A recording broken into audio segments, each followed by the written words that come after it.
How do I know? How do I know it's live? Oh, I'm so nervous. Welcome to BS session 86, where things just happen. We don't know why.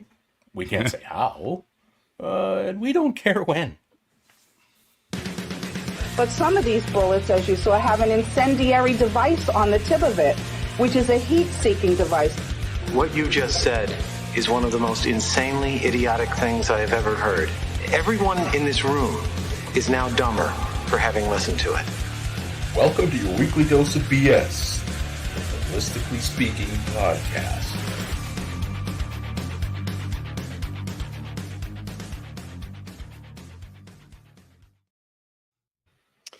Can I ask a question? Mean we're the anti-W5? We don't know how. We don't know where. We don't know where. We're the W2 with an H. I got a question, though. Where did you get all of the friggin' photographs for this NFA? The thing on the background on Facebook. I cannot reveal my sources. Because they're pretty genius. I don't remember anybody taking that photo of me. Well, I have photos of you when you're sleeping as well, so don't be alarmed. Our social media guy Nathaniel does a really good job with that stuff. Yeah, it looks pretty good. Thank you for not using one of the photos of us sleeping. I love that you put Jens in there and you blacked out his face. His eyes. Has to be. Absolutely genius. Gotta say, very, very professional looking. So. Yes. I did notice that Rick is more prominent than the rest of us, though. Yes. Hey, are you want to move back? Well, you know what, guys? Because I'm kind of strapped in because I don't. After that opening, I don't know what to expect. So hey, man, I'm bolted in and ready to go. And you're in for it. Yeah. You got your coffee ready? Actually, it's Canada Dry tonight. I tell a story about Canada Dry, but I'd be the only one who finds it interesting, so I won't. 1AB's on, and Nancy, hola muchachos, she says. Hola back. Well, should we play some bills and then introduce Rick and I get suppose started on the show? Yeah, we can do that. Sounds like a plan. What's the order of operations today? I feel like we should talk. Same as the sound check. Okay, sure. I think that means Mike is first, isn't it? Or does that mean that we all go at the same time? I think we have to exclude Rick on the sponsor ads, though. Oh, poor Rick. It's okay. Start of my life, guys. Excluded from everything. We ask him on to be our guest, and then the first thing we do is exclude the guy. All right, go ahead, Mike. Okay, so we are brought to you by EM Precision Rifles in Leduc, Alberta, building Canada's finest precision rifles. Find Shane and Steve on Facebook, Instagram, and on their website at emprifles.ca.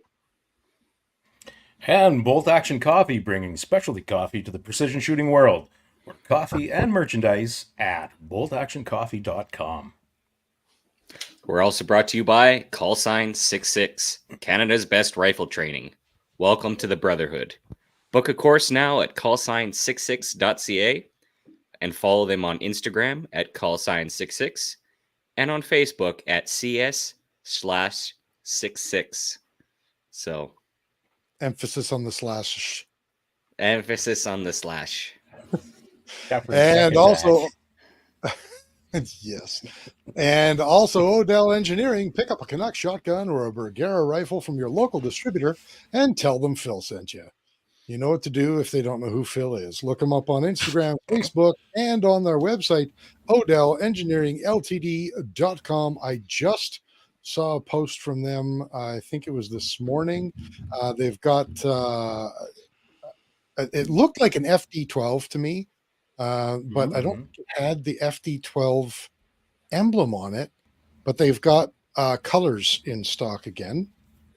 And I need to look this up now because it was just a cursory glance.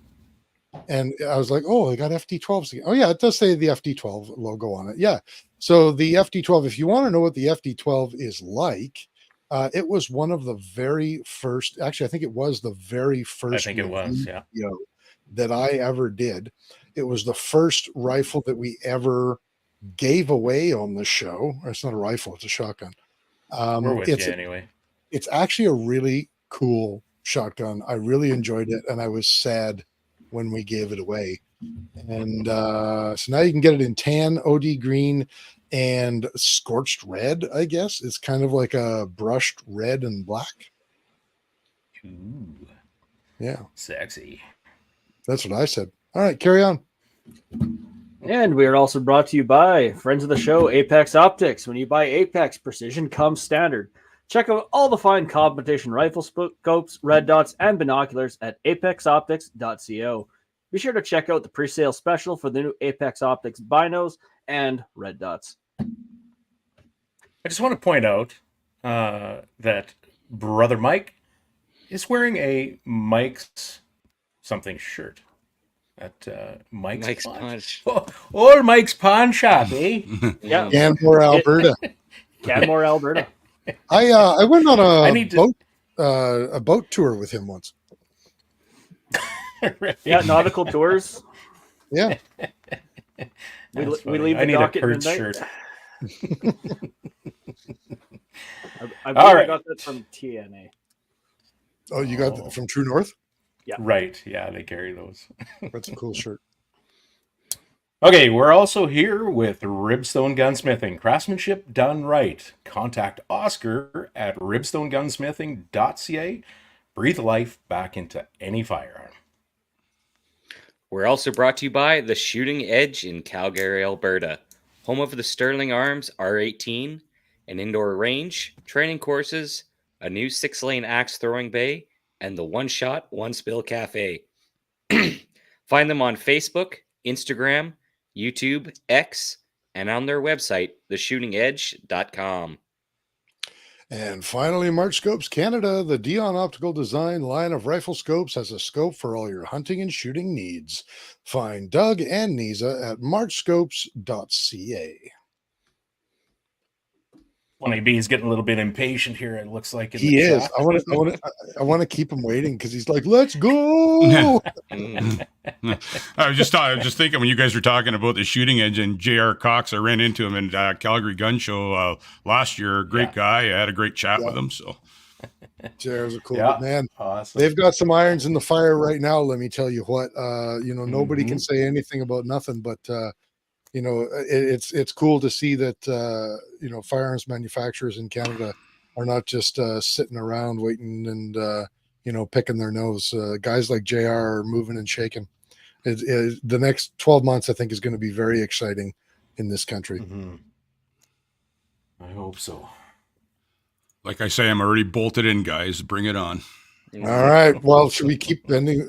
Well, let me ask you, are you going to Tacom? I'm just going to segue one more moment just to make 1AB's head explode. Okay, yeah, we are going to Tacom. We haven't missed one since it started. NFA is going to have a great big display there this year. We'll be there with all our people, some of our office staff. Ginger, our general manager, is going to be there. We'll be selling merch and memberships, and we'll be talking to anybody that wants to talk to us, that wants to promote the gun lobby in Canada. You guys are saying that you might go there. I suggest you do. It's a great time. You get to meet a lot of different people from different parts of life. It's a real good time. I think the Banyak boys are going to be representing on our behalf. You'll see them walking around with their little cameras and their microphones. Well, they're more than welcome to come to our booth, and actually, we're gonna have probably a little mini studio set up there. So if they want to do any interviews or anything under good lighting and stuff, we would be more than happy to oblige them. Excellent. Lighting. Have to take you up on that. Yeah. So we've got a question already that we have to address because we've got our American friends from Kentucky. And Bending is asking, is the Canada NFA similar to what FPC or GOA is in the US? I have no idea what FPC or GOA are. Gun owners of Gun Owners of America. Okay. Yeah. Firearms the other, Coalition. There we go. yeah. So let's just, for those who maybe are American, for those who are living under a rock in Canada, why don't you introduce yourself, who you is, and what the NFA is as well? Okay, my name's Rick Igercich, and thank you guys for having me on the show. I think, but I'm the current sitting president of the Canada's National Firearms Association. We're Canada's oldest and largest lobby group, and we're the people that are out there on the ground fighting for your rights. Between every province and a lot in Ottawa, we have a full-time lobbyist in Ottawa that's on this every day. I work full time for the NFA, and I work on this stuff every day. And we're not going to let tyrannical government take our personal property or our rights away. That's our mandate right now. Now bending nose, fantastic. Yeah, so we've got. Well, how about this? Do you want to talk about the elephant in the room now, or do we want to make everybody wait a little while, or what do you think? Whatever, it's your party. Bring it on. We might as well dip into it, right? Because everybody knows that we're going to ask the question. You know that we're going to ask the question, so we might as well just get it out of the way, and then we can just have tea time for the rest of this, and throw softballs at you for the rest of the show. That all right with you? Yeah, okay. No problem. I don't have any body armor on, but I think I'm good. Okay, so the elephant in the room is what has changed with the NFA in the last couple of years, because there's been maybe an establishment of a Border versus maybe a little bit of a stigma has started following the NFA around from some of the things that happened over a number of years ago, and it seems like that is no longer the case. And I'm done setting it up, and I'm just going to let you run with it. Okay, I'm not going to get too much into the past. I'm going to tell everybody what happened. There was a bunch of indiscretions happening with us and other orgs, and with our previous management. It was actually, I'm going to be very honest, it was putting us backwards. We were losing members.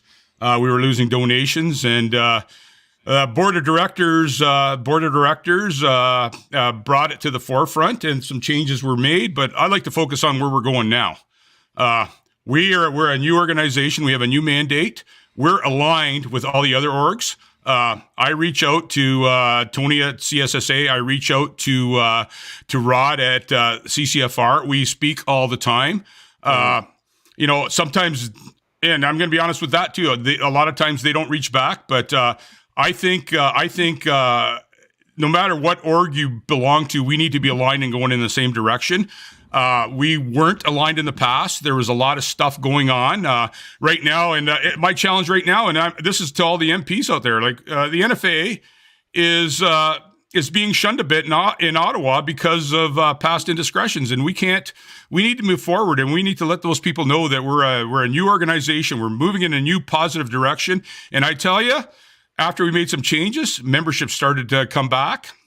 Donations started to grow, and we've been moving it forward ever since. We've done a lot of good stuff in the past, but you know what? There was the indiscretions that hurt us, and it takes 100 good things to get buried by one indiscretion. And that's it's time for us to be honest, and it's time for the people to know. And you know what? I'm throwing it all out there for you guys tonight.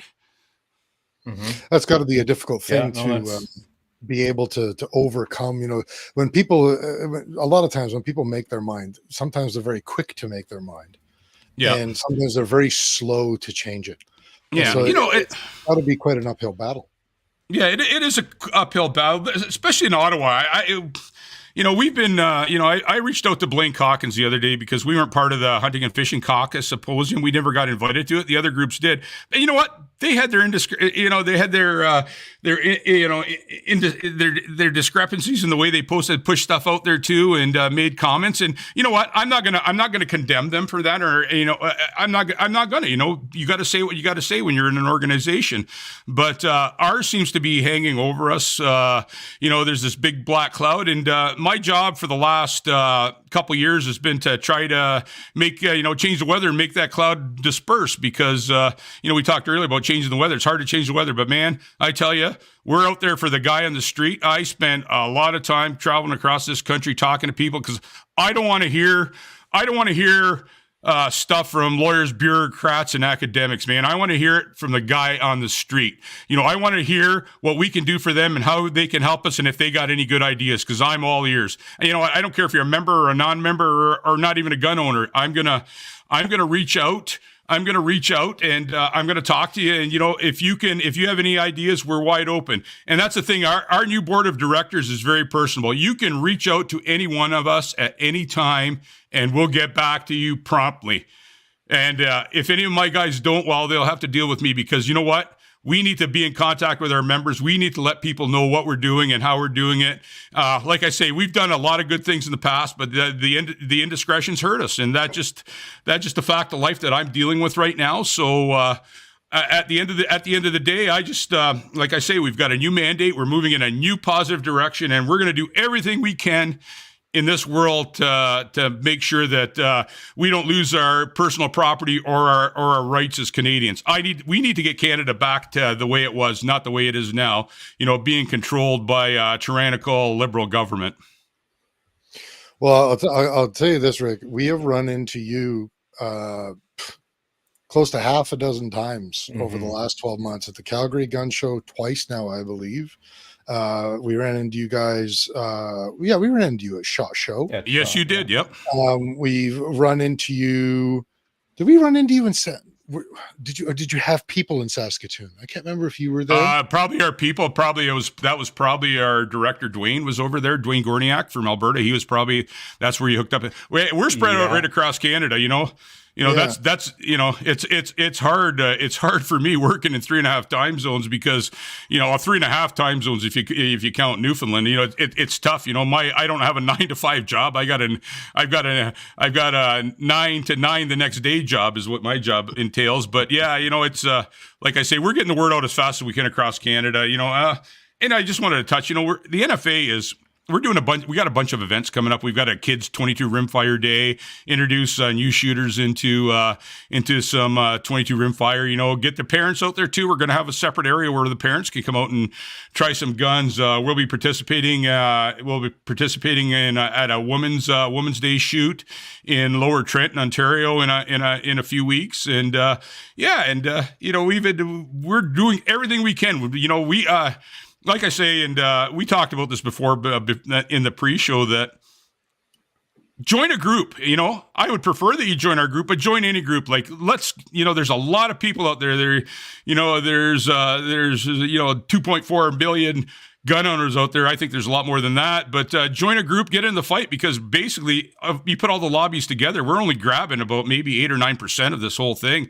And we need to get our word out. And that's what I've been doing. That's what my job has been, to get out there, get in the fight, and tell people what we have to do and what we have to do to make it happen. I'm not the guy that's out there asking for money or every time we go on air. I'm out there talking to people, seeing what we can do. And of course, people donate because they know we're not a cheap organization to run. But and that's my thing. We've got so much stuff going on right now. It's actually mind-boggling. I think we have to do another show just to talk about what we have going on right now. I would love to get into. We could probably do that if necessary. Yeah, I'd love to get into some of the things that you guys are doing. Before we move on, can I make a confession? Bless you, Father. You're in a semi-safe place. Yeah. How many Hail Marys am I going to have to say after this? So a number of years ago, this is before we were doing the podcast, but I was pretty vocal in my community and on social media about some of the things that were going on with the NFA at the time. And I, over the last, when exactly did you take over? Has it been 2 years? It's been just, I was interim president for, I think, 6 or 7 months. And I've been, actually, my 1 year anniversary at full time was at our AGM in May. So I guess it's probably a year and 6 months, maybe a little better than that. I was an interim, and a few months before that, I was interim. I was interim vice president. So after the changes were made, it's been 2 years, about just under 2 years since we made the changes. Well, I'll be the first guy to admit, like I was quite vocally against the NFA for a little while, like just trying to be honest. And over the last, let's say, year and a half now, there has been a very noticeable and concerted effort to do things differently. And, you know, I think the most obvious thing is that the lawsuit between the NFA and the CCFR has been quashed. And I don't think that would have happened under the previous management. In fact, it seemed to just keep dragging on. Like I say, you're going to all of these different shows, and the message seems to be, well, actually, it seems to be the same message, but it seems to be getting across in a less, how do I put this? I want to say provocative, more polished. More polished. Right. That's probably a better way to say it. It seems like a more polished message, and I guess I'm noticing that there's a difference. Well, that's my goal. That was one of my goals when I took the helm on this. And there's a lot of thought went into this before I decided to take this position. I closed a pretty lucrative business down to get into this position. But you know what? I'm there for your guns, but I'm also there for my guns. And I'm not gonna let any government take our guns away. I've got just as much to lose as you guys. And, with this organization, like I say, I'm not going to give up. I can tell you, we're dug in hard, and we've been gaining some ground. We can touch on some of that stuff a little later, but we've been definitely making some ground, and we need to. Our biggest thing right now is we need to double our membership or triple our membership, because that's what it's going to take. Voices are votes, and votes. When you have votes, people listen. Right now, the gun lobby and there's a lot of gun owners that really don't care what's going on. You know what? Yeah, and I was telling Chris earlier. When something happens like the handgun freeze, I get hundreds of phone calls and emails in one day. What are you guys doing? How did this happen? And my first response is, number one, are you a member of an org? Well, no. Where have you been? And where have you been? Yeah, exactly. Yeah. That pretty much sums it up. Well, you guys better do something. So maybe you should join and maybe help us out, and so we could we move some of this stuff forward. It's going to take the masses to make some changes. I'm fairly confident with Polyev that he's gonna. I've had three personal meetings with him, and I don't trust any politicians, but I'll tell you what, I got a good gut feeling about this guy, and you know what, he's sticking to his guns, which is big, because he's not waffling on anything. And he assured me that he's going to make major changes to the Firearms Act, to the criminal code, and he's going to get people like me and you guys to advise on it, instead of a bunch of lawyers and bureaucrats that don't know anything about guns. Right. Well, in terms of the politicians, getting any politician on our side and actually keeping it in mind, addressing the damn problem, regardless of any way you might think of Polyev. Yeah. Show me anyone else that's willing to even speak about it. Yeah, there isn't anybody out there. There isn't. Yep. Yeah. Mm-hmm. You know what? And the irony of this whole thing, if every gun owner in Canada would join the NFA, we would not have this problem. There would not be any order in council. There wouldn't be any Bill C-71, Bill C-21, and all these magazine laws and everything else, because we'd be a voice to be reckoned with. I don't know. I struggle some days, because it's like pulling teeth. A guy doesn't want to spend $35 to get into the fight, and meanwhile he shows up in a brand new Audi and stuff. That's I can understand the hardworking guys. I was a hardworking guy, and I can understand. Times get tough, and you can only do what you can do. But man, when a guy's carrying a $4,000 Browning shotgun around at a gun show, and he doesn't want to join an org because they're not going to take his over and underway because it doesn't fall into anything. And then I tell them, well, you know what? If you look at a liberal definition, that's a semi-automatic. No, it's not. I go, well, look at the definition. Every time you press a trigger, a round goes off. It's a semi-automatic. Oh, I didn't think about that. He still doesn't join. Well, that's that age-old problem with thinking with emotions rather than logic, right? Yeah. But that same old thing. It could never happen to me. Mm-hmm. Yeah. I suppose that's the catch-22 of your position in a lot of in a lot of ways, you're very similar to a political organization in that way, in that you're willing to advocate for people, but you need people to, like, we kind of have this thing, oh, well, somebody else is taking care of it. I'll let them take care of it. No big deal. And if they don't take care of it, well, it's their responsibility. But the reality is, whether you're a political party, whether you're Pierre Poilievre trying to get voted in, or any other MP in the Conservative government right now trying to get voted in, or you're Rick from the NFA, or Tony from the CSSA, or Tracy or Rod from the CCFR, you need the support of people in order to be able to advocate for people. That does make 100%. Sense to me. Yeah. And you know what? And our big thing is, and this was my mandate right from the start, be transparent. You know what? Don't hold back. Don't lie. Be transparent. Tell them what's going on. Tell them what we're doing, how to help them. If our AGM, for example, we release our complete finances every year, along with an auditor's report to confirm our finances. We're one of the only organizations that does that. Like, I'm all about transparency, because any little lie in this game is going to come back to haunt you. Yep, it'll kill you. Exactly. Yep.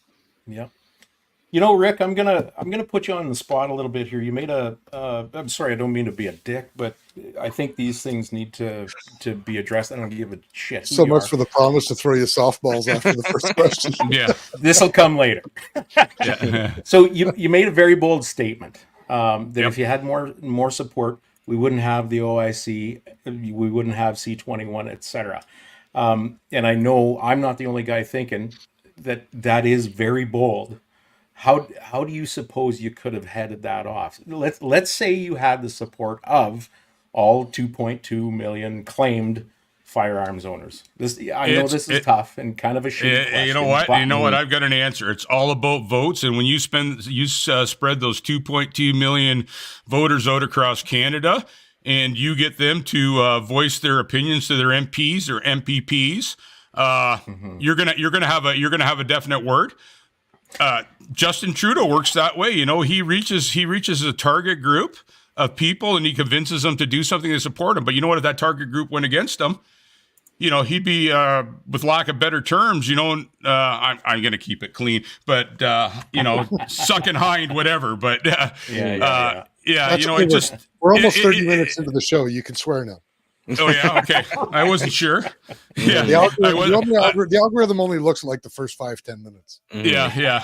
It's but it's all about votes, and it's all about believe me. And I know a lot of politicians, and their vote counters. They count every vote, and fortunately, in the current polls, Poilievre is leading in a super majority, and the Liberals are shaking on whether or not they're going to be an official party in Ottawa. But when you have people in your ridings, and you know what, even if we don't have those, if we don't have those votes, Kurt, if the people we have out there actually threw a letter to the government once in a while. Yeah. They listen to it, and I'll tell you what happened. I don't know if you guys know, but I testified at the Senate in November, right? And we asked people to send letters into the Senate to the senators. Senator Plett, who's 100% our guy, we had him at our AGM, super guy. He said, these other guys, these independents and these Liberals are scrambling. They're inundated with emails, and they're going. Then they actually came up to me and said, well, I don't know what you said, but we're getting so many emails. Our email accounts are plugged. I go, well, that was the idea, pal. That's just the way it is. And, stuff like that. It gets results at the end of the day. So that's how I back that statement up. The fact that we got, there's a lot of us out there, but we'd be a lot stronger in a big unified army. It's unfortunate maybe he's retiring right away, isn't it? What's that? Say that again, Chris. Is Plett retiring soon? Yes, he is. Unfortunately, very unfortunate. I had a big conversation with him at our AGM, and he doesn't want to, but he's run his tenure, and it's mandatory. It's mandatory. Yeah. Kurt, go ahead. I got a follow-up question for Rick based on what you asked. There are a couple of things. One being a joke. Maybe you should just keep reciting. This is what Canadians want. I mean, it seems to work for Trudeau. I don't know who the fuck he talks to all the time. Yeah. Which Canadian? You're right. Yeah. Thank you. Yeah. Well, sorry to interrupt. Just to follow up a little bit on what I said. Another thing that's we've really been seeing coming into play is when we put our message out to firearms owners, but we also use other platforms, and we've been getting tons and tons of freedom people that aren't gun people, but they're buying memberships and donating, which is a big thing. That's because important. You know what? This comes down to personal property. At the end of the day, it comes down to our personal property where I work my ass off so I could buy that rifle or I could buy that pistol, and now the government's going to come and take it. Then that's I'm glad to see some of that gaining traction, because there's a lot of truth in that personal property expanding far beyond simply firearms. And we've been squawking so much about this that if they can do that with our firearms, they can do that with anything they bloody well. That's an interesting question. Vehicles as well is another one that comes to mind. Big push for the green movement could possibly. All of a sudden, your 1994 farm truck might be illegal to put on the road because of emissions. Right. One more thing, Chris, and then they might be able to take it from you. Yeah. So the other thing I wanted to get to, just kind of a minor-ish thing, I suppose. Part of the problem I see with a lot of the Canadian firearms owning public are those types of people that just want to be left the fuck alone. You know what I'm saying? They want to live a quiet life, doing their own thing. They're not hurting anybody. In fact, within their own small community, probably, they're extremely helpful. That neighborly thing that we seem to have lost in recent years. We want to be left alone. I don't want to be a part of all that drama. So I think there's a lot of hesitance to get involved in that fight because they just don't want it. Mm-hmm. Yeah. But I don't know I know that we can't afford to not have those people in the fight. It's an unfortunate thing, and I feel for them because I'm very much the same way. Leave me the hell alone. We weren't bothering you. You stick to your own goddamn thing, and we'll both be happy, I guess. I'll be happy. I don't know about you. And that's where our organization comes, because those people need to be educated. It's all good. And you know what? I want to be left alone, man. If I could spend the rest of my life up in my cabin in Northern Ontario and not talk to anybody with just a few close friends, that would be the perfect dream. But you know what? At the end of the day, we need to step up and educate these people and tell them what's going on, because no matter how you try to remain in the weeds, one day you're going to be out there shooting jackrabbits in your back 40, and some game warden is going to pull up to you and say, "Hey, let's see your PAL and your hunting license." And they're going to go, "I don't have a PAL." Well, guess what? Because of Trudeau's ridiculous laws, you're looking at 5 years in jail, for a non-victim, non-violent crime, Section 91 of the Criminal Code, non-victim, non-violent crime. We gun owners get more time and than these gangbangers out of Toronto and Vancouver that are, smuggling guns, 3D printing guns and shooting each other every day. They're out in the street the next day, a home arrest and all this other stuff. It's ridiculous. And that's another part of the NFA's mandate is to educate. You know what? The people that are aboard. They understand. It's the other people, and that's why we have these other events. Like this, I'll use that Kids Day we're having as an example. 22 Rimfire Day for new shooters and old shooters and experienced shooters alike. Come on out, bring your kids out. You know what? If you've never shot guns before, we create an absolutely safe environment. The cost is low. It's basically buy a 50 round box of 22 long rifle, and we'll let you shoot some rifles, semi-automatics, bolt guns, and some pistols, and some prohibited pistols too. The NFA brings prohibited pistols to these events while we still can, and that's with our other events, it's the same thing. our bring your own gun events. Our we have GAT events where we provide a bunch of guns that people don't have. We show up with some real weird stuff, and the people buy their ammo and they can shoot whatever they want. You want to shoot an SKS, you want to shoot Tokarev, you want to shoot Scorpion, the new stuff. You want to shoot you want to shoot a legal for now legal black rifle semi-automatic. Come out, buy some ammo and have fun. Under very supervised, very controlled, very safe conditions. So how many murders have happened at your events? Zero. That would be zero. Guns. Yeah. Isn't that fascinating? Yeah. I just want to go backwards for a second. You mentioned like facts and information. I will say I was on your website earlier, and on your website there's a bunch of links that are very helpful. You have links on the history of firearms in Canada. You have links on the Firearms Act. You have links on court cases related to firearms issues about safe storage, etc. I got to say, there's a nice collection of links and information and documents for the gun owner. And I would suggest that the average gun owner save that webpage, because I found it really nice. I'm like, wow, there's some good articles, good links here. This is pretty informative. And I really appreciate you guys collecting that all. So, yeah. I'd like to think we've got the biggest firearms case law library in Canada. The other thing, and while you brought the website up and our people, one thing we're doing right now, and Blair is on this every day. Blair's an expert on this stuff. Is when somebody's passing away.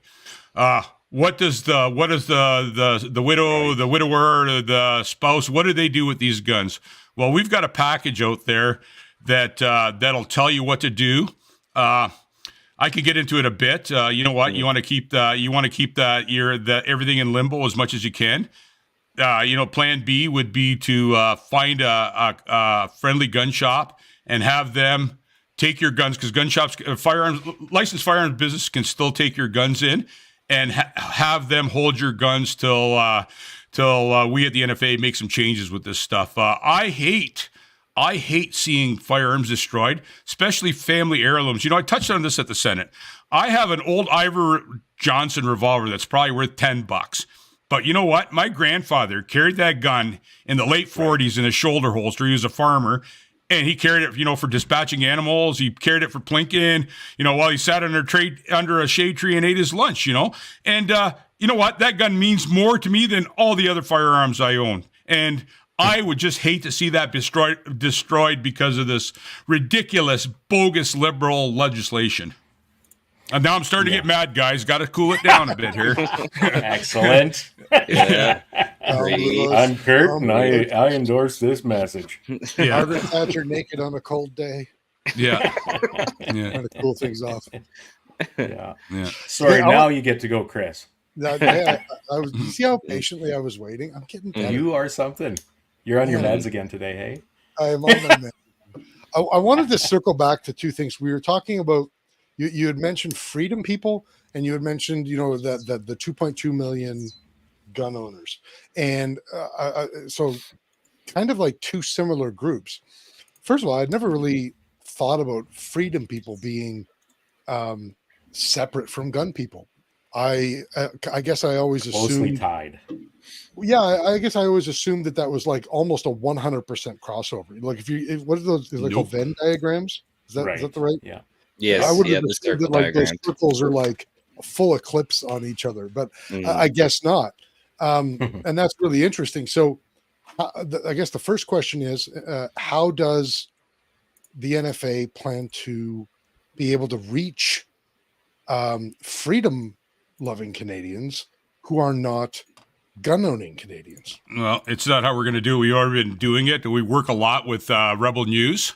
We're working with the Western Standard right now, and we're getting our word out with right-wing media, because guess what? Most of those freedom people are right-wing media people, and it's a great way to get our word out, and we're getting really good results. And like I say, we've been gaining membership from non-gun owners, and and you know what? There's still this black cloud with the gun thing. I was at a gun show in Woodstock, Ontario a few weeks ago, and a guy came and donated $100. And I said, you know what, man? hey, give me your name, address. You get 2 chances to win our big gun, a $15,000 package along with, a course at furlongs.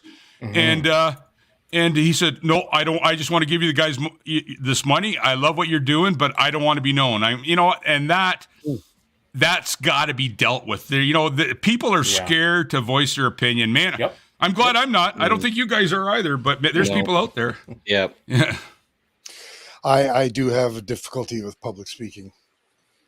Okay, fine. I'll sad trombone myself. Okay, so second question. We were talking about 2.2 million gun owners, and it seems to me that I don't know what the percentage is, but it seems like too big of a percentage are gun owners who are not like they might have a pal, but they're not gunnies, if that makes sense. You know what? We've got some rough stats on that, and it's I don't know 2.2, 2.4. It's a lot more than that, I believe, but the number gets juggled around from 2.2, 2.4. It's whoever you're talking to that day, and there's a group there. There's a group that when the first long gun registry came into effect, a lot of people out there didn't register what they had. Okay.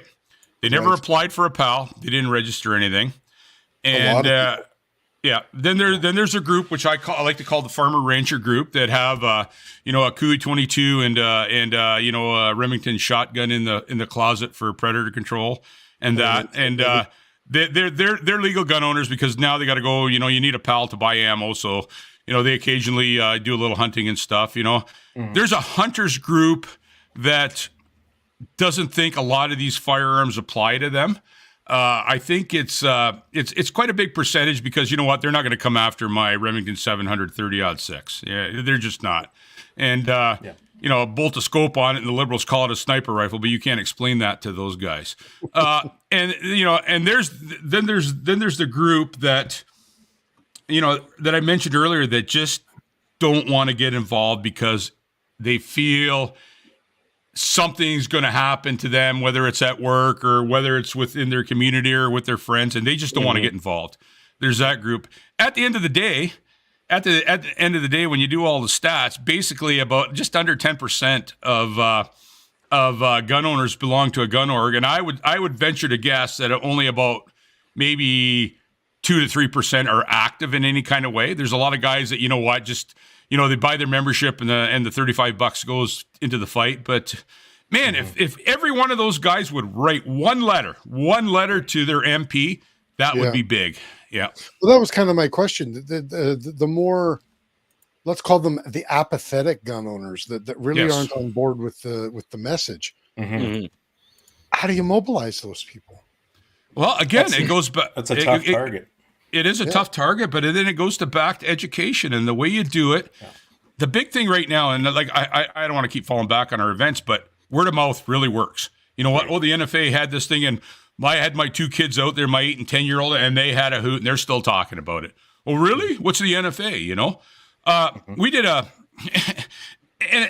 it's funny because you think with social media, the word would be out there, and we reach like 1.5, 1.6 million people on all our platforms. I did a thing out in Halifax. Myself, my Ontario director Tom, and Ginger, and my Newfoundland guy Donald went out there, and we did this sportsman show. It was a sportsman show. They had one guy out there that was a gun shop. We killed it out there. We were talking to people on the street. We asked them what they think, and at first nobody wanted to talk to us. Asking, "You got any guns?" Well, I can't say. And I said, "Listen, I'm the guy here trying to make sure that you don't lose those guns." Then the conversation, in a couple of days we sold over 100 memberships, and I can't believe how much swag we sold out there. And like I say, this was a sportsman show. It wasn't even a gun show, and it's lack of communication of getting the word out there. But it's also, everybody talks about social media and how it's got a big reach, and it does. It works good for us. But I think a lot of people just don't go to a gun lobby or a gun lobby site. They don't care, and that's that's why we have to put these little things out there. These, you can win a $15,000 rifle and Rob Furlong package. You could win that. You can go out and, buy a T-shirt for $25 and win a Benelli shotgun. And that attracts people. That attracts people that you would not normally attract, because it's almost like you have to give them something to get them involved. And, it's been a struggle all along. I think the trend is starting to change a bit. And I think the reason the trend is starting to change a bit too is the freedom people. One person tells two people tell four people. And, and that's the way it's starting to work. I wish I would have started this years ago, or the NFA would have started it years ago, because I think we'd be a different organization right now. I think we'd have double or triple the membership. Yeah. It's first of all, I want to make a comment. You're talking about people talking to people on the street. You're doing street firearms epistemology. Yep, that's exactly it. Right. Just a second. I need to write that definition down. What's the Webster definition of that? But the other thing is, like, you think about how networking works. We all think about this. We all know what it is. We're all exposed to it every damn day. Chris's question about how do you reach those people? The unfortunate part is most of it in this country seems to have been largely, at least, left up to the individual gun organizations and their campaigns and their events and all that kind of stuff. Each one of us, at the very least, those of us who support the gun organizations now, I think it's our responsibility really to get out there and spread that message, or those messages, that one cohesive message that this is about property rights and being able to retain what we've paid for. The government never paid the goddamn things or sold them to us for a fucking buyback. And really that freedom thing. Own a firearm, or maybe there's Uncle John's firearm sitting in the closet for doing, like varmint dispatch or whatever, just a keepsake even, and you don't really care. Well, okay, here's another perspective for you to look at. Not get aggressive with that person or anything like that, but open people's eyes. I think that this is becoming more and more our responsibility, our collective responsibility, rather than just leaving it up to folks like you, Rick. Yeah, exactly. It's going to take a collaborated, cohesive message amongst all of us, not just the NFA, like all the groups. We need to get the word out, and it's got to be like you say, it's got to be cohesive, and we got to collaborate with each other and how we're going to put it out. And believe me, man, I'm holding the olive branch out all the time to the other orgs. I don't get a lot of response a lot of times, but I'm trying to push what the new NFA is all about, and I think it's going to take a while, but you know what? Kudos to you guys for doing what you do, because you know what? You're reaching people too, and that's important. This podcast is going to get out, and it's going to reach probably people that we wouldn't normally reached, and and it just, and a lot of it comes to, with our stuff, it's still that black cloud following us, and some people just won't follow us. I'm hoping that changes. So, thank you wholeheartedly for what you guys are doing, because it's people like you. It's like Nicholas Johnson in Toronto that are doing this stuff. These podcasts, they're getting the word out, and you guys are a no bull organization, which I really like. Like, you guys don't pull any punches, man. If you guys were here pulling punches, I wouldn't be here right now. I'm not gonna lie. Bring it on. We're nothing but BS. We're actually your daily dose of BS. Daily dose. That's right. And also, another thing I'll bring up about motivating kind of that apathetic gun owner group. We also have to understand too that there's a bit of that carrot and stick effect. Like the carrot, obviously, like you guys offer some great prize draws to fundraise for yourself. I gotta say, some are pretty enticing. Yeah. But also there was a bit of a wake up call with the OIC and Bill C-21. All of a sudden, a lot of gun owners woke up and said, "Wait, what?" Messages from people like Carey Price. All of a sudden, wait, is my shotgun going to be next? So that's the thing, is you got to be available and welcoming to those people that all of a sudden wake up one day and see the writing on the wall and say, wow, I got to do something about this. Otherwise, my property, my firearms may not be mine anymore. So yeah. Talking about the OIC, Derek, that was, we spent a lot of money on that case. Like we went with a third party to do the case because our lawyer Solomon Friedman suggested that would be our best route. And we took a different approach to it. We approached it, about the legalities of the way things were done instead of the constitutionality. I don't even know if that's a word, but You nailed it. But at the end of the day, we were all grouped together. So our lawyer, he led the cause on that, and it was a valiant fight. But at the end of the day, a liberal appointed judge, working with liberals on anything, that had to do with anything about the case, we lost. And at the end of the day, we lost. And then they really threw another curveball into us. We got notified a couple months ago that Cassie Premack, the person we funded on this case, is going to have to pay court costs, and it's not a small amount. Oh yeah, a single mom with 5 kids now. So you know what, we're going to stand behind her. We're going to pick up the court costs, but it's a substantial amount. You know what? And I look at it this way: you go to a government court case. All these lawyers are on the payroll, the judges on the payroll already, and now they're double dipping. And and you know what? There's no deals with these guys. There's no nothing. Like, I mean, when that ruling comes down, you pay or you go to jail. Not me, but Cassie Premack goes to jail. And we're not going to let that happen. Like that? Yeah. What's that? There's a T word, isn't there, that they use for stuff like that? Yeah. What may be a little obtuse, but what is the T word? Tyrannical. Yeah. Oh. Yeah. So, Pardon our friend. I'll tell you guys. It's okay. Chris missed a grade, so it's okay. Yeah, there you go. He's catching up still. And missed one going up or missed one going down. Yeah.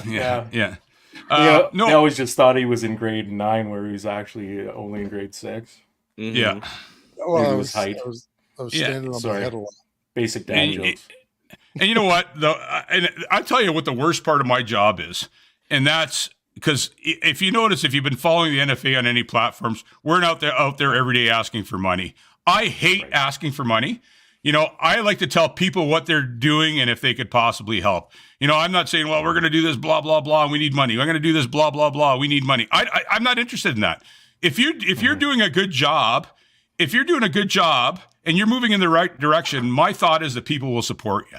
And, that was something that we changed also. It just, people get tired of, open your wallet. We can do what we can do with the resources that we have. If we had more resources, we could do more. That's what I tell people. I'm not gonna be out there on our social media every day asking people donate. We do the odd occasional, gun giveaway, or if there's something coming up like our legal thing, we did send a letter out about Cassie Premack. But man, like, I understand. I'm one of you guys. I'm one of the people on the ground, and times are tough some days. They really are. Oh, yeah. That's true. Yeah. Mike, Derek, did you guys have any questions?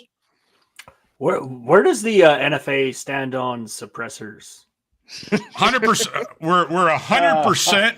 We're 100% bubble levels. Yeah. We're 100% in favor of public safety devices, and I sit on the World Forum of Shooting Activities, which is a European think tank that myself, the NRA, NSSF, WFS, or SAMI are involved in from North America. And we've been doing some studies and stuff, and we actually pushed and had suppressors approved in England. Great Britain, I guess, would be the proper term. And the way we did it, we just made some changes to, we don't call them silencers, we don't call them suppressors, we call them safety sound modulators.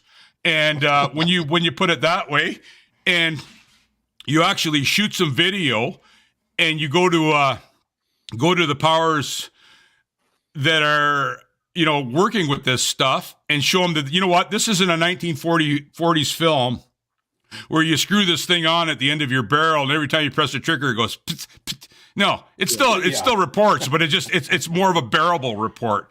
And we're actually getting involved with when I was in Nuremberg at the doing that World Forum on shooting activities stuff. I met with a new group that just joined the membership. They're the American Silencer Society, I believe is their true name, and we're collaborating with them, and they're willing to come up to Canada and actually present evidence to the governments to show how this is more of a public safety issue and a public health issue more than a threat to the public. Like, for the light of me, I'm like you guys. I can't see how silencers could possibly be a threat to anybody, because you're still going to get a report, and you're going to know where the sound is coming from, but it's just not going to blow your ears out like me. That's why I'm talking so loud. I probably lost more than 20% of my hearing when I was young, dumb, and full of. Well, I'm not going to go into the rest of that, right. but with you. Yeah, and shooting like 2.5-inch Smith & Wesson Model 19 357 Magnums without hearing protection on. I still got the ring in my ear, and that was probably when I was 14 or 15 years old. So there is no downside to suppressors, and the NFA is definitely going to push for suppressors in Canada. Yeah. There's the 80s and 90s was a fantastic era for action movies and movies with guns, but it's really unfortunate that people who are now in the Liberal Party watch the same movies that we watched. Well, that's the thing. Yeah, for sure. Yeah, because Assassins was a great 10 movie. times more killing power. Yeah. Like Sly Stallone and Antonio Banderas. I mean, come on. Yeah. Yeah, all the James Bond movies. James Bond used a suppressor on everything, and it was did that gun go off? The slide cycle, they must have went off. Yeah. Well, they've done studies in Europe, I know, and there are some European countries where like they call them silencers are mandatory, at least in some areas of the country. Yeah, right? yeah. Parts of Germany. The population density of a lot of those European countries, they still have shooting ranges, but because of the nearby residences and that, they're mandated to use silencers, suppressors, for hunting, sound mitigation, and safety devices. For hunting, for target shooting, for plinking, they're mandated.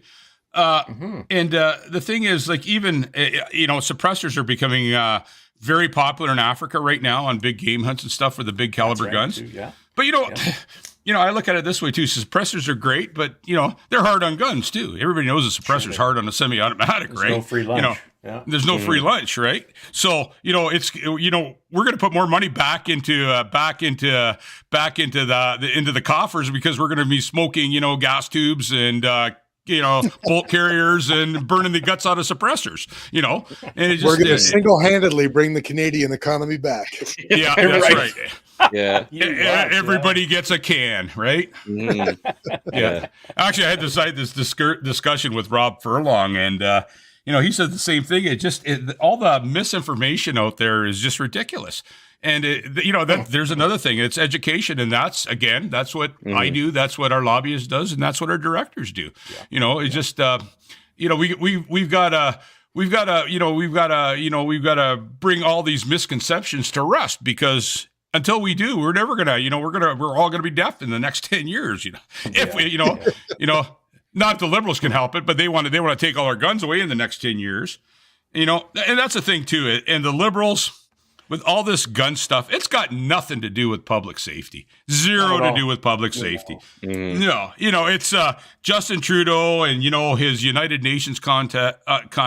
It just they want to ban all guns, all civilian-owned firearms in Canada by the year 2030. Well, I'll tell you what, I'm going to the United Nations next week, and I'm going to turn the Canadian contingent upside down, because I'm going to voice my opinion.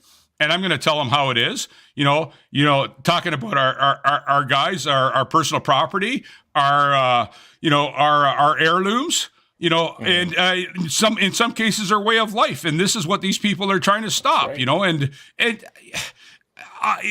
We've been to the United Nations before, and it falls on deaf ears a lot of times. But you have to touch nerves, and I think that's what my plan is. And I'm not going to get into what I'm going to say at the United Nations, but we definitely have to touch some nerves. And I'm going to tell you right now, the Canadian representatives of the United Nations are going to be pissed when I'm done. I don't know if I'll get invited back again, but it's just the way it is.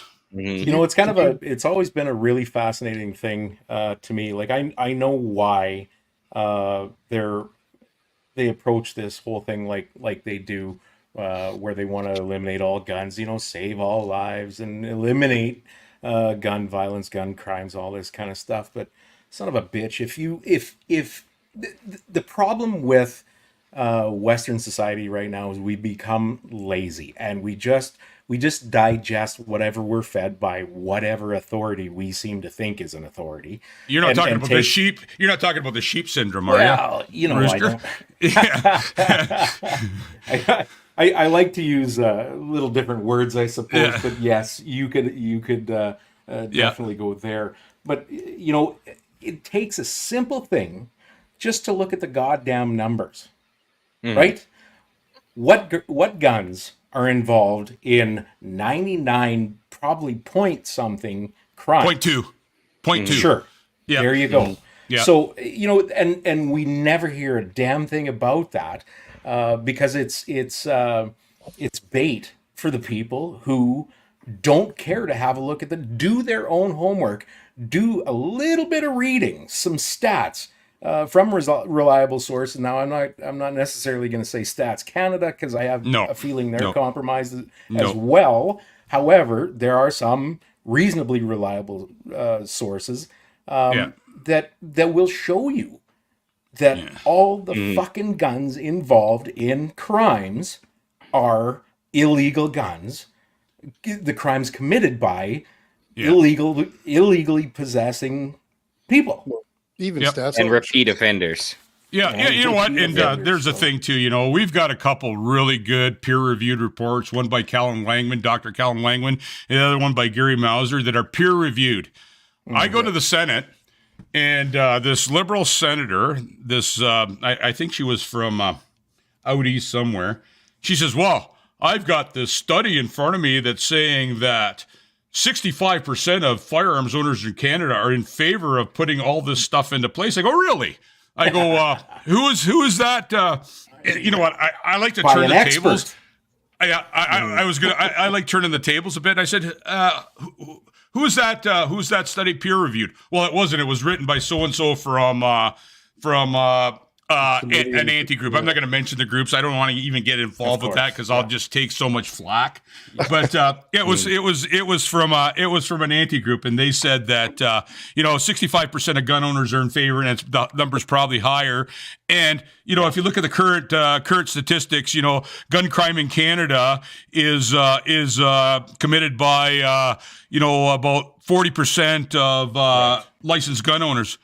I go, yeah. I said, but I looked at your stats. You number one, for firearm stats, you include staple guns, you include hammer guns, you include suicide attempts, you include bows and arrows, archery equipment. The list is endless. I could go on here. Knives. I do admit to shooting my brothers. And the best one was when so this same senator asked me. She said, "So what do you don't you really think a spouse would be a lot safer, feel a lot safer in her residence if that one's a gem? If there was no firearms in the residence?" My reply to her again, I threw a question. I said, "Well, don't you feel that they would feel safer if there was no steak knives in the house?" And it shuts them down right away. Yeah. If you're living in a house where where one of the two people in the relationship are concerned because there is something that could be used as a weapon in the house, I think the question that we have to ask is what are the supports for battered spouses or for unhealthy relationships? What are the social supports that we have for that? Yeah. It doesn't, but of course the question is what inanimate objects are to blame. It's nonsense. Yeah. Can I ask you another question, Rick? You had we kind of you've mentioned a number of these things, but I kind of want to ask you specifically. You had mentioned that you guys have a lobbyist. You've been talking about going out to gun shows. You've been talking about going to the EU. What was it called?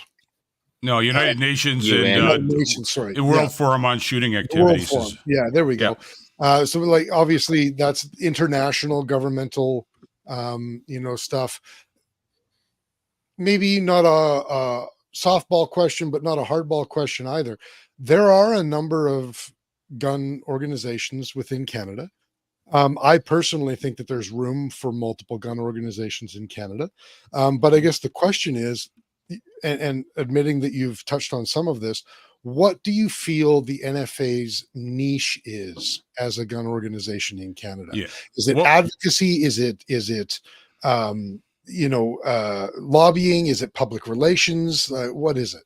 All of the above, basically, plus information and plus helping people. Like I said, I talked about, for example, if somebody passes away, I sometimes get flack about too, us participating on world stuff. But I'll tell you guys, everything that happens in Europe eventually bleeds into Canada, including lead bans. They're talking plastic bans and wads now. They're talking about banning the material in clay targets. And you guys actually take flack for doing international stuff? Well, yeah, because it's not cheap to do international stuff. And, of course, we use members' resources to do it, but we do take some flack over that. We're the only gun lobby. We're the only gun lobby in Canada that's involved in that. I wish actually, no, we're not, because CSSA is also involved. Tony Bernardo's been involved for a long time, but I'm the guy that shows up there and. I voice my opinion. Everybody else remains pretty quiet. I step outside, and the president of the WFSA takes me aside and says, Rick, you're causing a rift in the ocean amongst the Europeans and North Americans with some of your ideas. I go, yeah, how's that? Well, you guys, you don't seem to have a problem with self-protection with firearms. You don't seem to have a problem of owning several firearms. And the list is endless. So even my colleagues are some of with some of the stuff I'm dealing with make it a little difficult sometimes. American colleagues on board 100%, but some of these Europeans, man, like I've had, I'm not going to mention any names, but I've had people tell me, if we mentioned that we would protect our loved ones with the firearms, the national police would come over and arrest us for saying it. I said, well, you know what, guys, you need to make some changes, because at the end of the day, it's funny because Ian Runkle touched on this at our AGM. And he said, you know what? You're entitled to protect your house for whatever it takes. You know what? It's you're going to have to deal with it in court, because as you guys know, everybody's going to get charged. It's going to be expensive. But you know what? The NFA, we're here to help you with those cases too. Financially it'd be limited, but for case law and procedures and stuff, and advising on really good lawyers, not fly-by-night so-called gun lawyers. We'll hook you up with the best there is for this stuff, and that's another thing we offer. It's like you said, what do we do? It's so, there's so much stuff that we do. It's mind-boggling. It's between working in that direction, working with politicians, working with people on the street, promotion, education. We also offer, I'm the so-called chief firearms instructor. We offer range safety officers and holster courses across Canada. I'm teaching one in Newfoundland in a few weeks.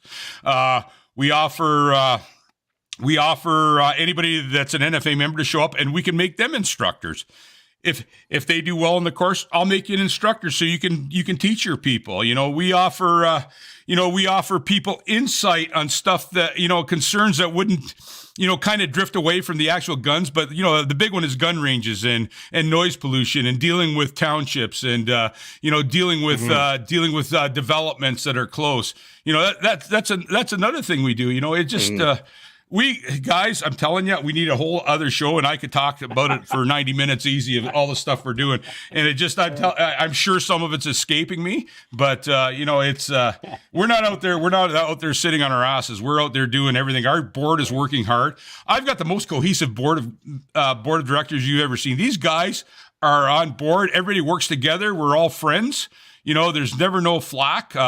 We work together to make things happen. Our vice president Blair, he's the guy's a walking encyclopedia of knowledge when it comes to case law, old guns. Blair's the manager of Lever Arms, so you got a Tokarev that you don't know what it is. Blair will tell you, and he takes those calls all the time. And and the thing is, we're all gun guys too.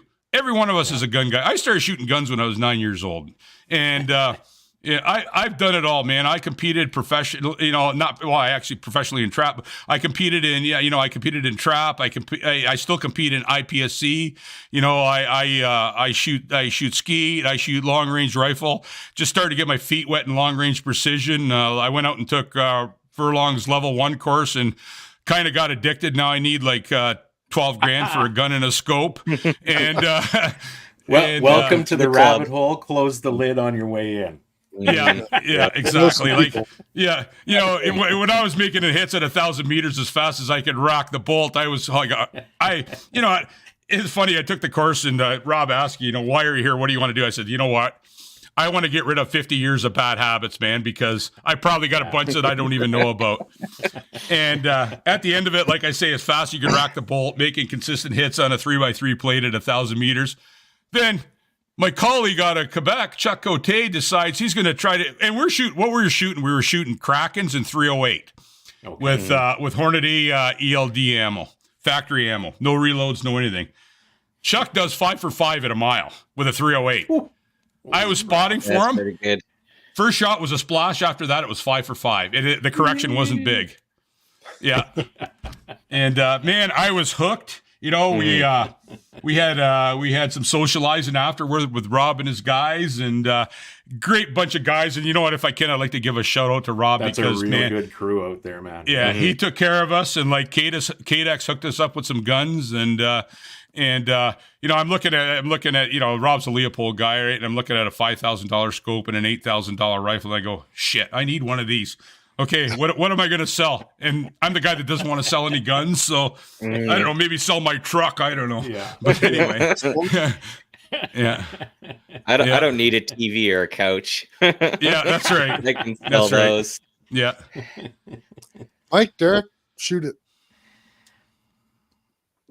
I shoot a lot of things. Ask a fucking question, Mike. There we go. I like tater tots. My cat's breath smells like cat food. I eat bug spray. Go ahead. Ask the question. One of the two of you. I can just continue sucking up all the oxygen in the room. Yeah. I got one. How close is NFA working with maybe getting some interesting policies brought up to provincial politicians, such as maybe hunting with handguns after we get them back? Because I would like to enjoy such a activity, perhaps. We've got the greatest reform there is with Terry Bryant from Alberta. Yeah. She is a pro-gun person. Easily Canada's best CFO. 100%. She's got handguns, and she would like to hunt with handguns. I know in Alberta, ATT3s, wilderness carry permits are going out to the people that need them. In Ontario, they're being stifled. Ontario CFO is really hard to deal with. You tell them you need a handgun with you. This is the God's honest truth. This is what one of their people told me. I said, listen, if I'm out working on blasting doing sonic blasting on a gold mine line, and I see a bear, it'd be nice to have like a 44 mag handy on a chest holster or something to take care of the problem. Her reply was, well, you don't need a gun, get a bell. I go, pardon me? She goes, get a school bell. Yeah. I go, you know what? I'll tell you something. I says, I've been in situations where I've got between a sow and cubs. Like, this is just black bears. And didn't think I was going to get out of it. I actually had to dispatch one. Luckily, I had an 870 Remington with buckshot in it, and I didn't want to shoot this out, man. But it was going to be, it was one of those fluky things where it was a ridge, and somehow I got between her and her cubs. Luckily, it wasn't bear season, but I'm not a bear hunter. I didn't want to shoot a bear, so. I did end up dispatching. But it was, it comes down to life or limb, right? So, tell the military veteran that just got attacked by a bear on his honeymoon in the U.S. Yeah. Yep. Tell him to carry a bell.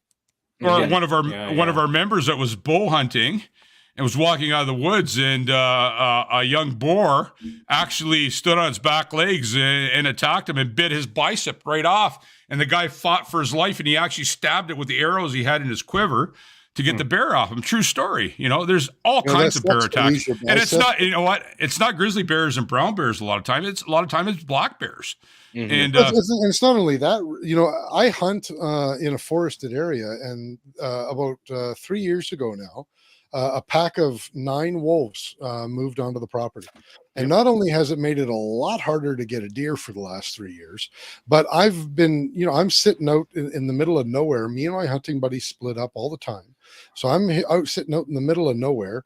I'm 45 minutes from the, the next closest town, let alone hospital. And I'm sitting there with my bolt action rifle, and I've only put 3 rounds in the magazine. I know I can put more, but that's what I hunt with, is 3 rounds in the magazine. It really would be nice knowing that there are 9 friggin' wolves around me at all times that have probably been watching me the entire time. It really would feel a lot better, even if I could have my Smith & Wesson in a holster beside me with 10 rounds in it. Yeah, exactly. And you know what? And these guys, the big thing was guides too. Like, if you're a guide, you're going to have a rifle with you. Well, if you're on horseback and your horse gets spooked, there goes your gun. What do you do next? Or what if you have to do something? Again, a buddy of mine, his dad does ranching. He's my hunting buddy, so it's the same forested area. And he used to carry an Enfield around with him, and he used to carry it on his shoulder. He was out fencing one day, so he has to take the Enfield off of his shoulder, and he leans it up on the post. Well, he was 3 posts down when he noticed black bear charging him. Yeah, and it treed him, and luckily it didn't run up the tree after him, because it certainly we all know that it could have. Yeah, they'll climb. And he got lucky, because his Enfield just happened to be between him and the bear, and the bear was closing distance faster than he could run 3 posts to grab his Enfield. 100%. You know what? Yeah. The situation would have been over with 1 shot from that Enfield. It would have been done. And it just and there's a misconception. We just helped somebody in British Columbia get her wilderness carry permit, and we're possibly going to be doing some work with her down the road of her journey to get this. We were involved quite heavily in that. I'm not going to mention any names right now till we speak to her and get an approval. I don't want to name people that I shouldn't be naming. But she ended up getting an ATT3, and she's a guide, and she's also a trapper, and and she's a rancher, and I tell you, it was like pulling teeth, and it took her a long time, but she finally got it. So we're 100%. If anybody's having issues, we do have some protocols on how to go about this. I'm telling you right now, Ontario's like kicking a dead horse, but Alberta, Saskatchewan, I don't know so much about Manitoba, but you know what? I never thought it could happen in BC, but it did. So, if somebody's having those issues, like, reach out to us. We've got some steps that you guys can follow to get it done. I find it really fascinating that in some situations, albeit much more profitable situations for the government, if it saves just 1 life. However, in situations like this, where your life, when you're out in the bush, and some 4-legged critter wants to chew on you, that doesn't count. Not so important. Not so important. No, you know what I want to know, Kurt? What I want to know is, when we're saving just 1 life, I would love to see, just once, I want to see the stats on how many lives it takes. Yeah. So maybe we should move on. Yeah. Too deep. Yeah. And it's just, and I don't really, I don't focus on stuff that goes on in the States, but you know what? Something comes up in mind, and that was the mall shooter there, right? Yeah.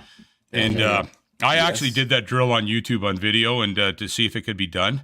Yeah. You know what? That kid tough. saved so many lives by doing that. And what does he get?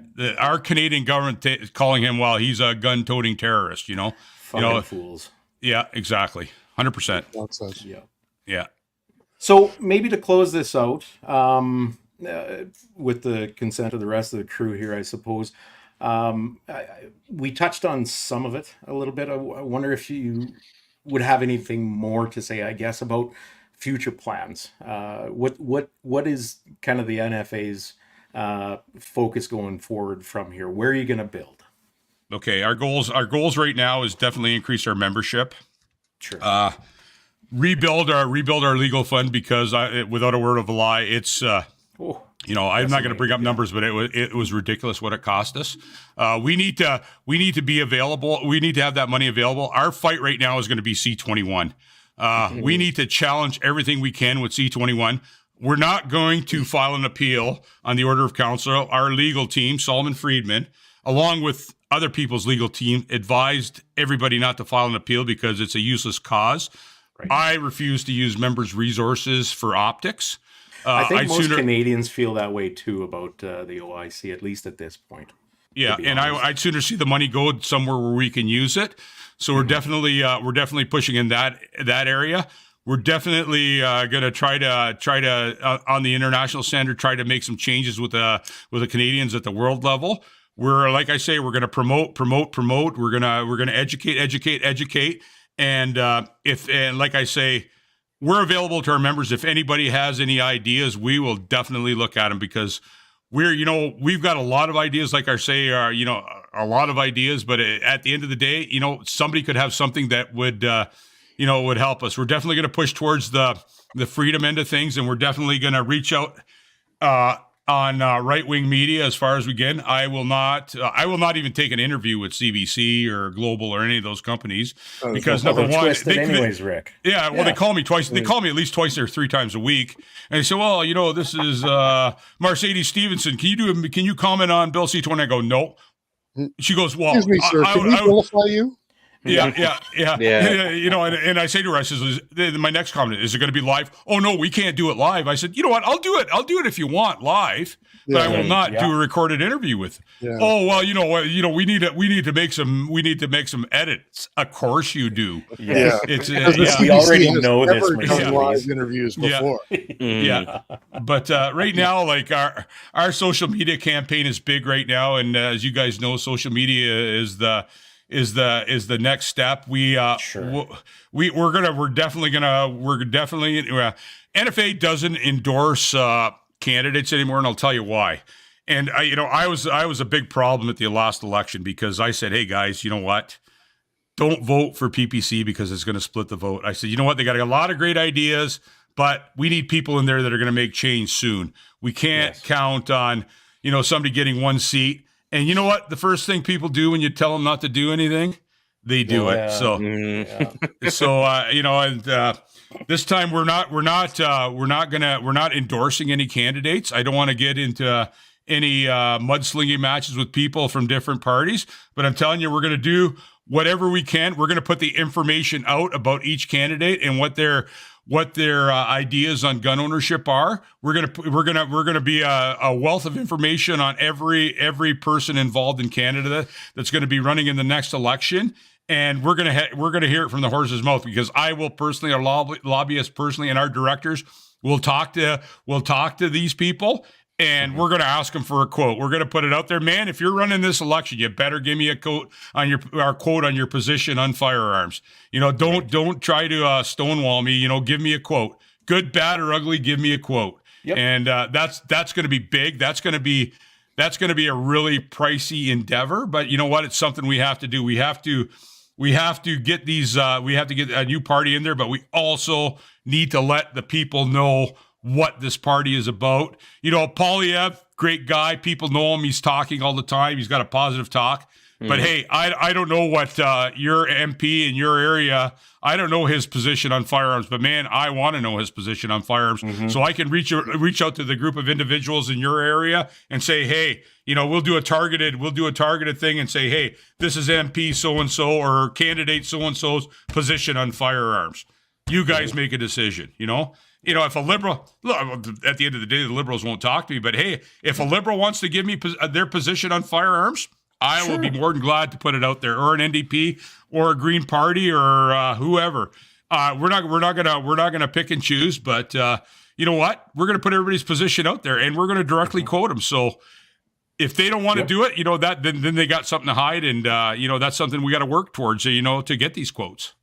Yeah, I think that's a good position for sure. Yeah. Mm-hmm. All right. Anything else? Any more hardballs, guys? Come on, bring them on. Favorite cartridge. Yeah, fill your boots. Bring them on. What's your favorite cartridge, Rick? Yeah. What's that? What's your favorite cartridge? My favorite cartridge? I've got an old one, but I've got a new one now too. My old one was always 300 Win Mag, and my new favorite cartridge of all time is 300 Norma Mag. Ooh. Oh, okay. Yeah. The big 30 cal guy, hey? Yeah, man. Yeah. Okay, second question. 45 or 9 mil? Oh, jeez. Okay, this is gonna cause some flock around my members, but it's not a simple question. Basically, at the end of the day, the certain police forces involved could go pound salt about a 9mm because a 45 is where it's happening. 2 world wars. That's hilarious. Okay, I got a question, Rick, because you've been around a while. I take that as a nice way to say it, but fucking millennial. Now you've 1911. Is that the answer? No. What would be your favorite firearm that was banned in the past? Like in the 90s, they had all those bans that were ridiculous, and I can't own an MP5, which is basically travesty. But what's your favorite out of that list? I would probably say probably a FNFAL back in the day, just because of the Canadian heritage behind it. Good. That would be one of them. As current firearms, I'm an AR guy. I got a bunch of them that are collecting dust in my safe right now. That would be the modern version. And what I really like, that they're not banned yet, but they're sure pushing, is the real old stuff like the Rosses and the Enfields. Nathaniel, our social media guy, has actually got me involved in some of that stuff. And I've been really, really getting interested and involved with that stuff. So that's my latest thing. But right now, long range precision shooting, I'm definitely going to get involved. It's a time thing, just to find the time. Like I say, I'm all over the map.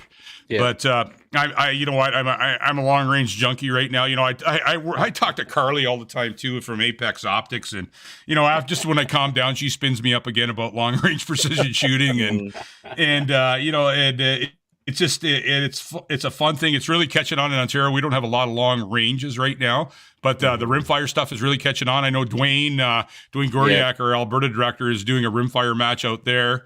And, just the basic stuff, just, playing around and, just give people an entry level to get into the big game, and it's, I personally think it's going to be the next biggest sport in Ontario. Like I say, I'm an IPSC shooter. I don't get many matches in a year because I just haven't got time, but, I got to, there's a few bones to pick there too,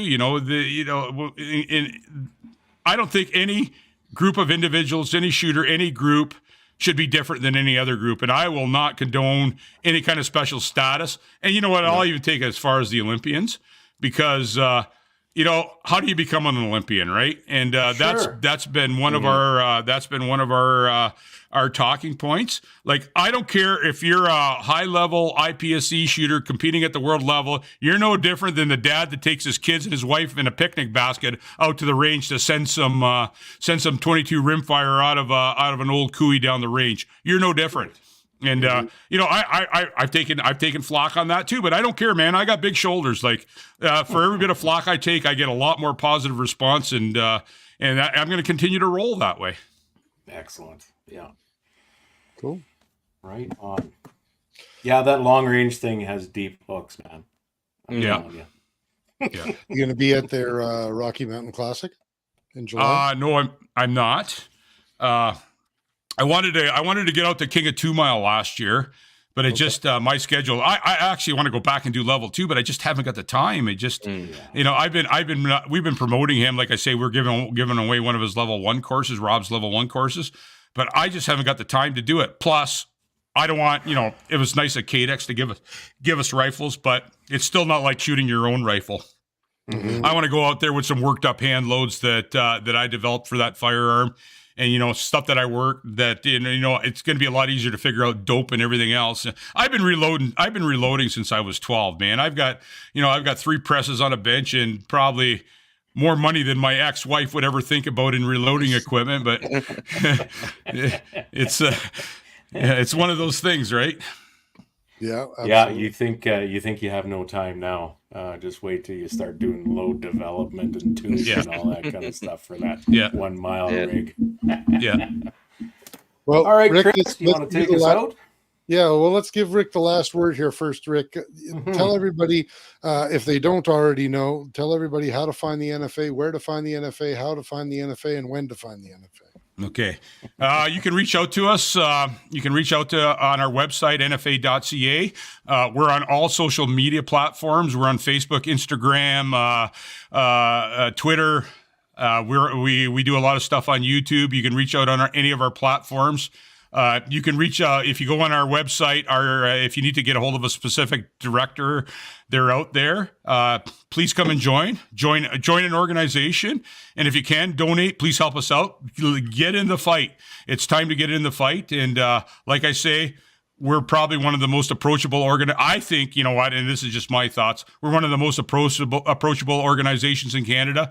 If you want to call me, you're going to talk to me. You're not going to talk to some office person in Edmonton. You're going to talk to me. So, feel free. Like I say, reach out. We'll try to help you whatever we can, whether it's legal, advice, range safety, firearms training. We've got it all. Just feel free to reach out and, help us out, help these guys out, and help law-abiding Canadians keep their firearms. Let's get things back to some sort of normality in this crazy world. Amen, brother. All right, everybody. Well, if you're still watching us or listening to us, make sure you throw up a like. I know if you're listening on our audio podcast, there is no option for that, but it would sure really help us out if you just ran over to the YouTube version of this recording and threw a like up there, or the Facebook version, same thing, threw a like up on there. It really helps the algorithm. You can find us at facebook.com/BS podcast. You can find the boys at Banyak Precision on Instagram at Banyak. Is it Banyak hyphen? No, it's all one word. All one word. Okay, Yep. You say it then. You say it. Banyak Precision on the Instagram, and On the Instagrams. Banyak at bspodcast.ca as an email contact. You can also reach us that way. Absolutely. And you'll find BS Podcasts on our website, www.bspodcast.ca. Email info@bspodcast.ca. Feel free to email us. Tell us what you like. Tell us what you don't like. Hey, if you have show ideas, we'll take show ideas any day of the week. If you're a interesting person in the gun world and you'd like to be on the show, also send us an email, and we're more than happy to entertain any email that you may want to send our way. As always, a massive thank you to all of our sponsors and all of our listeners. Without you guys, we wouldn't have a show in the first place. And we're talking about Shane and Steve, Miles, Carey and Cappy, Duncan and Rob, Phil, Doug and Nisa, Vanya and Carly, Oscar and JR. Thank you all an immeasurable amount. And thank you, Rick, for coming on the show. It can't be an easy thing trying to turn around the Titanic, but hats off to you. It looks like I think you're doing a hell of a job. giving it the old college try, and I think you're doing a pretty decent job, actually. Yeah. And thanks for the opportunity. Thanks for having me. We at the NFA appreciate it, And like I say, I'm also throwing out an invitation to you guys. We have our NFA talk, YouTube thing. If you guys want to come on there, and you know what, we don't even have to talk about this stuff. We can talk about long range precision shooting. We can talk about something. You know what? If you guys want to talk about shooting guns at long distances, hey, come out. We'll talk to you. We'll give you the floor, and we'll throw some hard balls and soft balls at you. Deal. Well, that sounds like fun, but if you're going to talk about long distance stuff, then I guess Chris will stay home. Yeah. We can have a rimfire night too. Yeah, exactly. I'll just come on and make fart jokes every once in a while. Yeah, that's right. Yeah. You could come out and maybe do a machine gun Monday or something if things were right in Canada or something like that. But I'll do a spray and pray thing. I'm good at soapboxing. I can soapbox all you want. Yes. But I mean, you asked me some technical questions. I'm just going to text Mike, Derek, or Kurt anyway. So well, you mentioned you mentioned Smith and Wesson revolvers. Maybe we'll do a wheel gun Wednesday with you or something. Well, actually, I was talking about my Smith and Wesson. Sorry, I thought you were talking about a wheel gun. My favorite gun in the world is my Smith and Wesson 29-2. My father bought it a couple years after the first Dirty Harry movie came out. It is the 10 3/4 inch long barrel. It is you want to talk about heirlooms, I was very close with my father.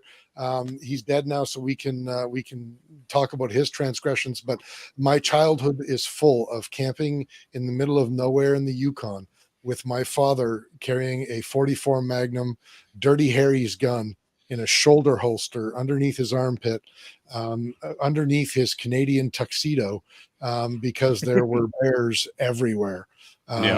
That it is a gun and it's a gun that's on the chopping block, and I will fight to the ends of the earth to keep that thing. It is probably one of the best physical representations that is left on this earth of my father. So, and I will be standing on the front lines fighting with you too, because I've got about 14 handguns and mostly Smith and Wesson, real collectible stuff that my dad had, and I still have them and I cherish them. Speaking of Model 29s, I got a 29-3 3-inch Lou Horton. Oh yeah, that's I've never seen one except the one I have, and it was one of those actually I acquired right before the handgun freeze. And I love that gun, man. I'm still an old school wheel gun guy, but I still, you know what? There's something to be said about 1911s and 45 too. Sure, of course. World Wars. Yeah. That's awesome. Okay, guys, if you're still listening, make sure you put a thumbs up on whatever platform you were watching us on. And again, thanks, Rick, for coming on. And thanks, everybody, for watching. We will see everybody next a week. Sayonara. This right here has the ability with a 30 caliber clip to disperse with 30 bullets within half a second. Just when I think you couldn't possibly be any dumber. You're listening to your weekly dose of BS, Ballistically Speaking. The Ballistically Speaking Podcast.